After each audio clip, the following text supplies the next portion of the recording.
المهم ان انا لقيت الراجل اللي جاي ده راح شاددني كده وبيقول لي يلا بينا على الاوضه.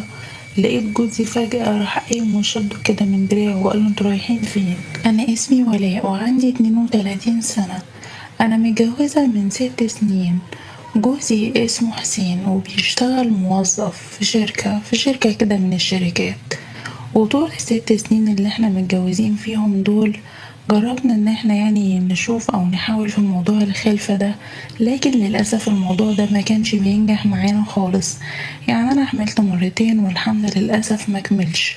كنا بنفضل على طول نروح لدكاترة كتير قوي، وكنا دايما بنشوف علاجات. لكن مع الوقت بقى زهقنا وقلنا نسيبها بقى على ربنا، ووقت بقى ما احمل ويعني عدوا علينا 6 سنين دول وكنا كويسين جدا مع بعض. كان يعني نعم في شوية مشاكل بسيطة كده، لكن مع الوقت بدأت أحس إن جوزي بدأ يحس بروتين معايا جدا، وبدأ إن هو يزهق مني ويكشر كده في وشي. وكنت دايما بفضل أقوله مالك يا حبيبي، فيك ايه اللي مزعلك؟ كان يقولي بصراحة أنا زهقت وحاسس كده بروتين قوي في علاقتنا ومش مرتاح. هو كان يعني بيقصد على العلاقة يعني الخاصة بينا وكده. أنا كنت بفضل أقوله طب أعمل لك ايه؟ يعني ايه اللي ترتاح عليه وأنا أعمله؟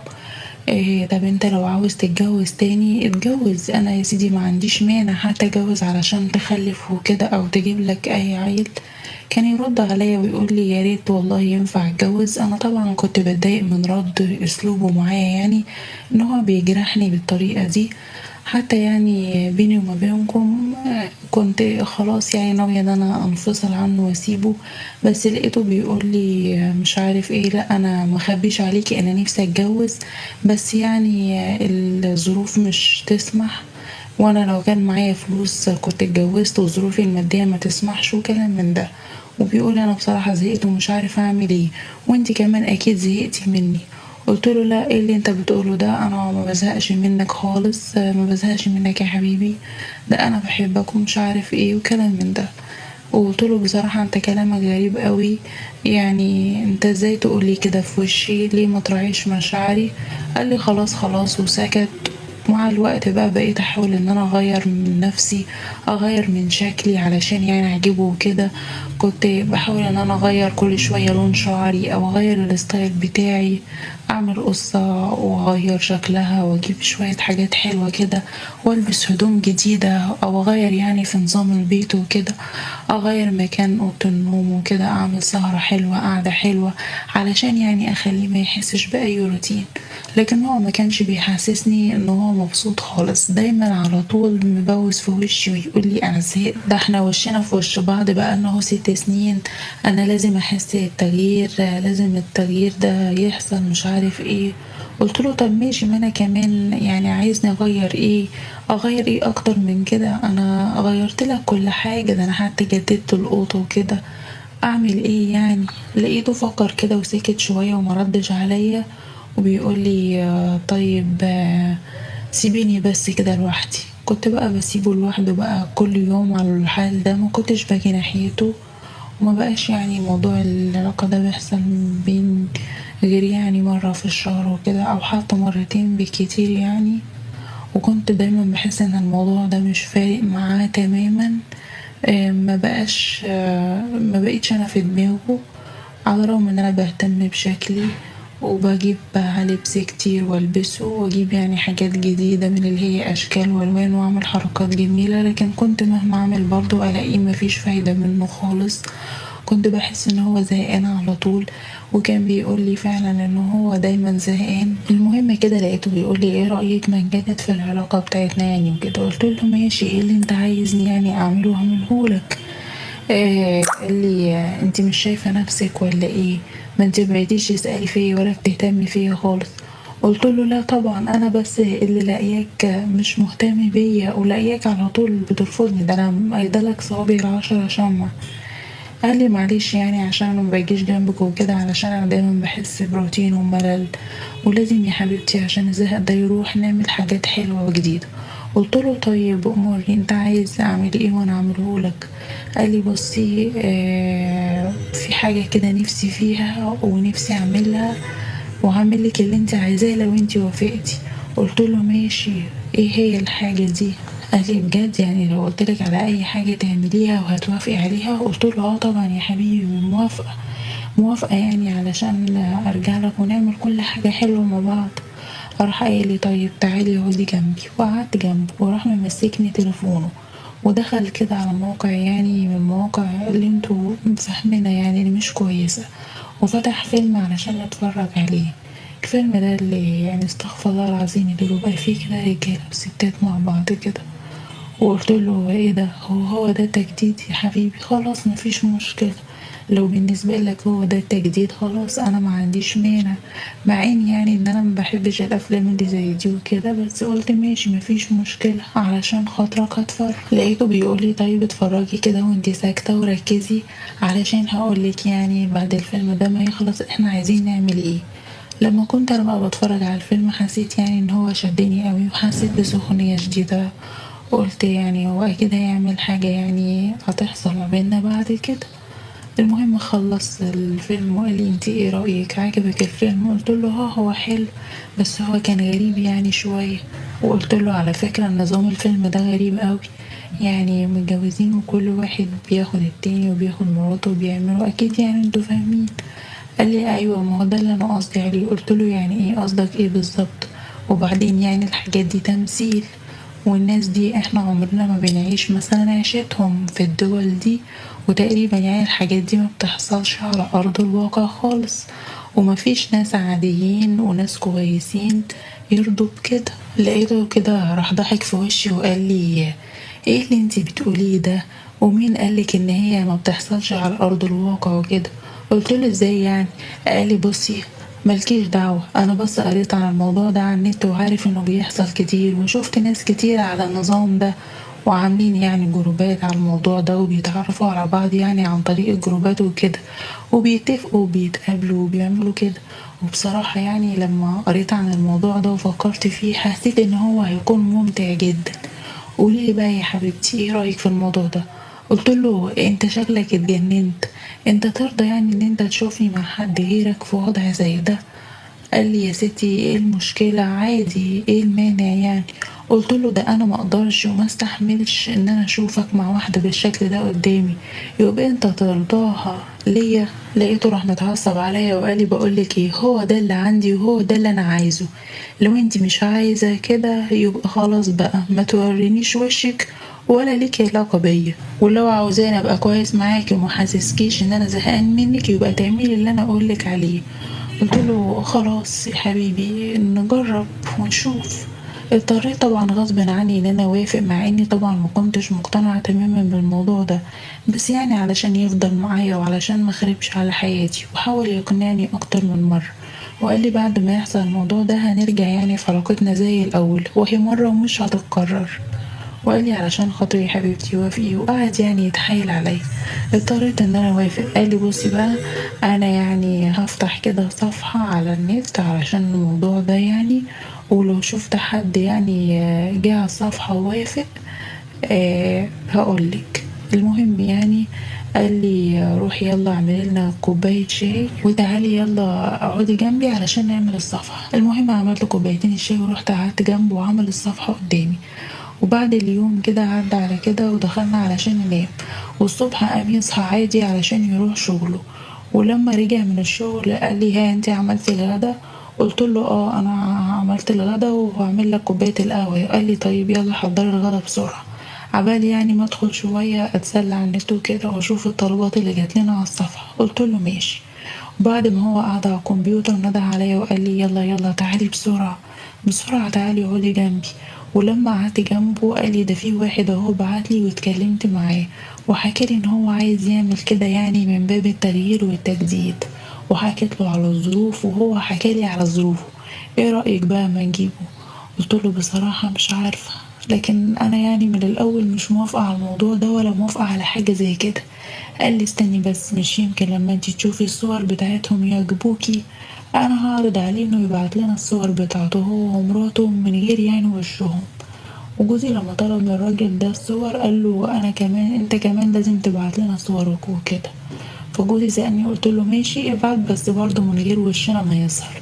فبعت للراجل الصور بتاعتنا من غير وشنا يعني، وكمان الراجل بعت له صوره هو ومراته. ولما شفت الصور جوزي قال لي ايه رأيك؟ ايه رأيك بقى؟ شكله جامد، وهو كمان مراته شكلها قمر. قلت له اه حلوين مفيش مشكلة. وجوزي قعد يكمل كلامه مع الراجل، واتفقوا خلاص مع بعضهم ان هما يجولنا بالليل يعني في الشقة علشان كلنا نسهر مع بعض وكده. ولما جم اليوم اللي اتفقوا عليه قال لي يلا خشي بقى ظبطي نفسك وخلي نفسك كده يعني شكلك حلو وخليكي مصدق علشان يعني القعدة تبقى كويسة. وبعدين جم ولما دخلنا طبعا انا بقيت مستغربة، يعني معقولة طلع ناس يعني ليهم في الكلام ده، وناس بيجوا على النت بسبب الموضوع ده، وبيجوا كده عادي ما بيخافوش يعني، ولا عندهم دين مثلا ولا حتى بيستحوا. قعدنا مع بعض عادي نتكلم ونتعرف على بعض، وقعدنا نهزر ونضحك وناكل. والراجل جه بقى قعد جنبي، وجوزي راح قعد جنب مراته من غير اي بقى مقدمات. كنت حاسة طبعا ان هم متحمسين قوي للموضوع ده، وان هم عندهم جراءة يعني، والجراءة بتاعتهم هم اجرأ مننا. انا كنت حاسة بغيرة يعني لما جوزي كان قاعد جنب الست اللي كانت قاعدة جنبه. كنت حاسة يعني ان جوزي برضو عينه هتطلع على الراجل وهو قاعد جنبي، بس كنت بقول لنفسي يلا مش هو اللي عايز كده، هو اختار ان احنا نعمل كده وخلاص. المهم جوزي قال لي يلا بقى معاه يعني، وهو دخل هو والست وحصل بقى اللي حصل. انا لما جوزي قال لي كده كنت يعني ساعتها بصله باستغراب يعني، انا قصدي معقول انت توافق ان انا اكون مع حد غيرك؟ لما كنت رايحة على الأوضة وأنا بقى حاسة إن أنا مش مصدقة نفسي، بس فعلا دخلت أنا والراجل الأوضة، وجوزي ومراته دخلوا الأوضة، وحصل بقى اللي حصل. وقعدنا جوه الأوضة فترة يعني. وأنا لما كنت جوه في الأوضة مع الراجل سمعت صوت جوزي والست اللي كانت معايا، لقيتهم إن هما خلصوا قبلينا يعني، وبعد كده احنا طلعنا وعدى الوقت على كده وخلاص الموضوع خلص. وبعدين مشيوا وعدى كام يوم على كده. وبعدين بقى تاني يوم لقيت جوزي بيكرر نفس الحكاية وعاوز يكرر نفس الموضوع. قال لي ده في اتنين انا اتفقت معاهم على النت وعايزين يجوا. قلت له ليه كده يا حبيبي؟ مش احنا اتفقنا ان هي مرة واحدة بس؟ وحصلت بقى قفل على الموضوع ده. قال لي لا احنا لازم نعرف ناس تانيين يعني من باب التغيير والتجديد. وقال لي ده دول اصلا شكلهم اجمل بكتير من اللي كانوا معانا، انا عايز يعني نجرب معاهم، ولو ما عجبونيش يا ستي مش مشكلة ونبقى ما نتفقش معاهم تاني. قعدت اقول له حرام عليك اللي بيحصل ده ما ينفعش، كفايه بقى اللي احنا بنعمله ده ما ينفعش كده. قال لي لا بقول لك ايه، اهو ده اللي عاجبني بقى، واللي بيحصل ده عاجبني، ولو عايزانا نفضل مع بعض يحصل على طول.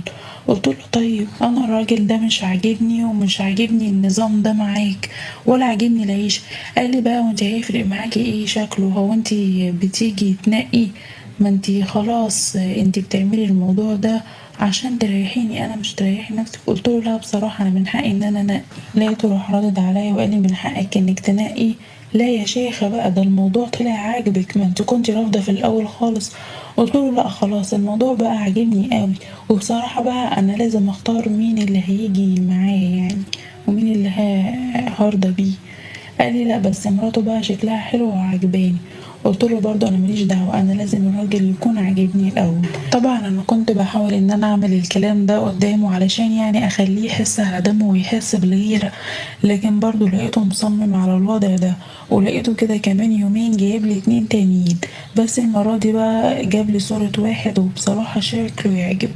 اضطريت ان انا اوافق، وقلت له لا ده انا مش هكتفي بقى بالليله كده، ده انا لازم اظبط الدنيا وكده، وهجيب شويه مشروبات يعني علشان تروق دماغنا. قال لي معقوله انت كمان عايزه تعملي الموضوع بمزاج قوي؟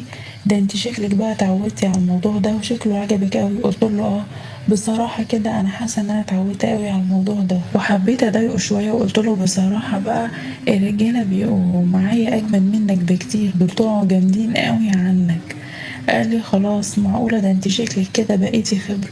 قلت له ماله يعني، بصراحة الموضوع عجبني، والرجالة كمان الجاية دي عجبوني قوي بصراحة. وطبعا كل الكلام ده انا كنت بقوله غصب عني، ومش متوقعة في يوم من الايام ان انا ممكن اوصل وابقى واحدة زي كده.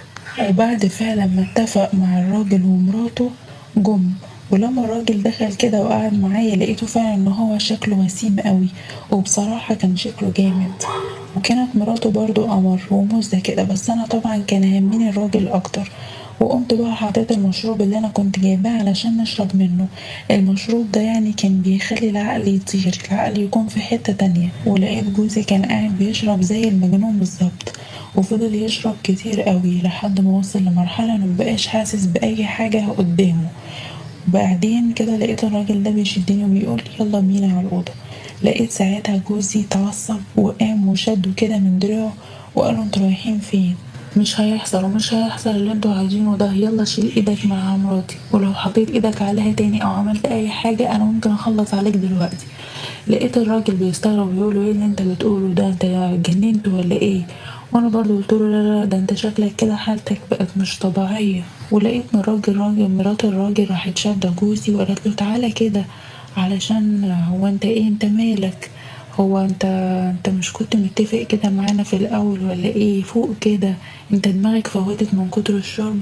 مش انتوا اللي عايزين كده ومكلميننا على اساس كده وانه يحصل ده بموافقتكم؟ قلت لها ايوه احنا متفقين، يلا بقى خدوا جوزي كده واغسلي له وشه وخليه فوق. وسبتهم ورحت اخدت جوزها ودخلنا الاوضه. كنت حاسه وقتها بقى ان جوزي متغاظ وغيران، كنت حاسه كده ان الدم بيجري في عروقه ومش على بعضه، وانه كان ممكن يعمل حاجه فعلا في اليوم ده. وللأسف حصلت المصيبة، لما دخلت مع راجل الأوضة قفلت على نفسي بالمفتاح، وكنت سامعة صوت جوزي وانا في الأوضة عمال يخبط ويخبط جامد ويزعق ويرزع على الباب لحد ما كسر باب الأوضة. والمصيبة الأكبر بقى انه لما كسر باب الأوضة كان في ايده سكينة، ودخل طبعا وتهجم على الراجل اللي كان معايا. وحصل اللي حصل بقى، خلص عليه. وللأسف اتحول الموضوع ده من بعد ما كان حاجة يعني كده مستخبية ومحدش يعرف عنها أي حاجة لمصيبة كبيرة. طبعا الشرطة جت قبضت علينا كلنا، ولبسنا كلنا في مصيبة كبيرة. وانا اتحبست وجوزي اتحبس والراجل والست اتحبسوا، بس الراجل طبعا مات مين بسبب جوزي.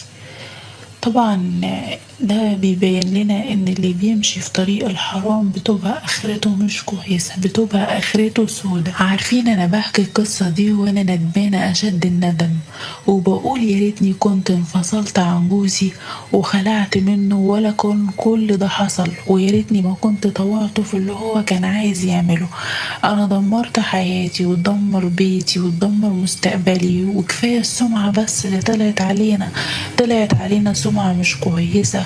كل حياتي اتدمرت ايه بسبب ان انا سمعت كلام جوزي وطوعته في حاجة حرام. القصة دي عبرة وعظة لكل ست انها ما تمشيش ورا كلام جوزها في اي حاجة، حتى لو هيسيبك، حتى لو هيطلقك، بس ما تضيعيش نفسك وما تضيعيش مستقبلك وما تضيعيش سمعتك.